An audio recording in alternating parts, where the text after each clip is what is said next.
Assalamualaikum warahmatullahi wabarakatuh. Hari ini saya ingin mereview sebuah novel. Namun sebelumnya saya ingin memperkenalkan diri. Nama saya Rania Ninanta Marito. Saya berasal dari Provinsi Sumatera Utara dan saya bersekolah di Madrasah Aliyah Negeri 1 Padang Sidimpuan. Hari ini novel yang ingin saya review adalah novel yang berjudul Jembatan Horor. Dari judulnya aja kita udah tahu bahwa ini novel yang bergenre horor. Novel ini ditulis oleh Nikmatus S dan Eka Yulistia. Novel ini diterbitkan oleh Euthenia dan tebalnya berkisar antara 160 halaman.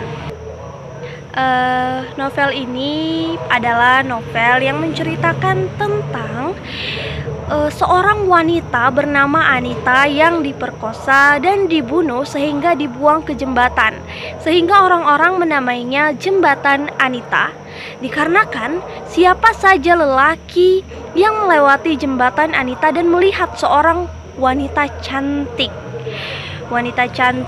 dan yang pasti jangan memandang terlalu lama, karena ketika memandang terlalu lama maka lelaki tersebut akan dibawa si Anita ke dunia lain.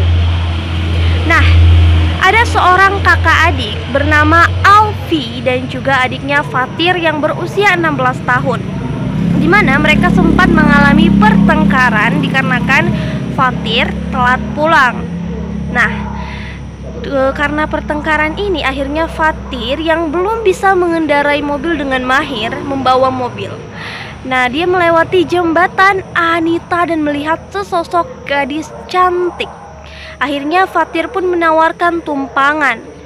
Namun ketika Fatir dan gadis itu sudah duduk di mobil, akhirnya gadis itu pun berubah wujud menjadi sosok yang mengerikan dengan berkuku panjang yang hitam.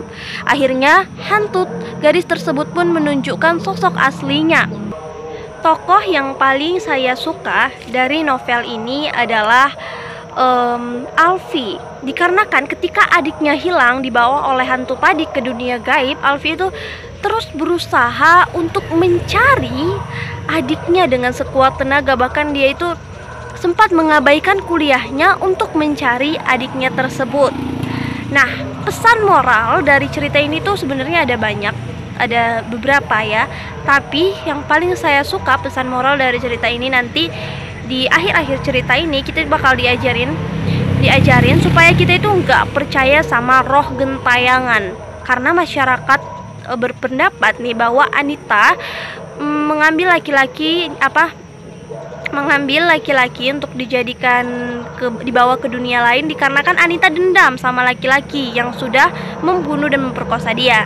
Namun ternyata di novel ini kita diajarkan untuk tidak percaya pada roh gentayangan, karena sebenarnya yang menculik itu bukanlah Anita, melainkan yang menculik itu adalah jin jahat. Nah, itu dia tuh. Nah, pelajaran yang kedua adalah sayangnya Alfi kepada adiknya Fatir.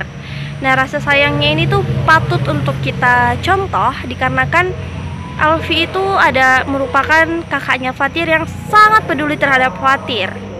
Nah, harga buku ini sendiri itu berkisar antara 30 ribuan. Ya, menurut saya harga buku ini dengan kualitas yang saya dapatkan, dengan isi bacaan yang saya dapatkan ya setara dan cocok.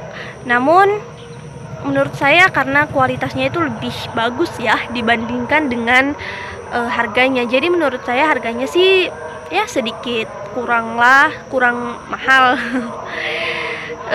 Novel ini memang jalan ceritanya terlihat umum, namun ketika kita membaca novel ini kita akan disuguhi dengan ketegangan. Kita akan disuguhi dengan perasaan penasaran, ketakutan. Pokoknya membaca novel ini tuh seru dan menarik banget. Saat membaca novel ini saya tuh merasa seolah-olah saya itu ada di jembatan Anitanya itu. Nah, ketika membaca novel ini kita akan terbawa ke suasananya yang menegangkan. Alur dari novel ini sendiri yaitu maju, namun ada beberapa alur yang mundur. Namun karena bahasanya mudah dipahami, maka kita pun mudah memahami alurnya walaupun maju dan mundur.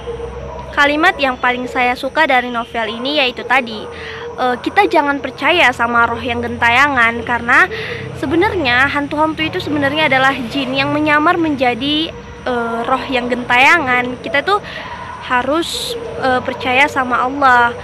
Nah gitu tuh. Terus juga saya paling suka novel ini yaitu Alfi yang sangat menyayangi adiknya. Saya udah bilang beberapa kali ya. Dari novel ini yang paling saya suka juga adalah ketegangannya dan tokohnya yaitu Alfi. Novel ini itu bisa dibaca oleh semua kalangan menurut saya, baik itu orang tua, anak-anak, ataupun orang dewasa, remaja. Namun saya menyarankan agar kalian kakak beradik ya membaca novel ini, karena ini mengajarkan kita untuk menyayangi kakak dan adik kita masing-masing. Mungkin itu review novel yang bisa saya sampaikan. Jika ada kurang atau ada kesalahan, saya mohon maaf. Wabillahi taufiq wal hidayah. Wassalamualaikum warahmatullahi wabarakatuh.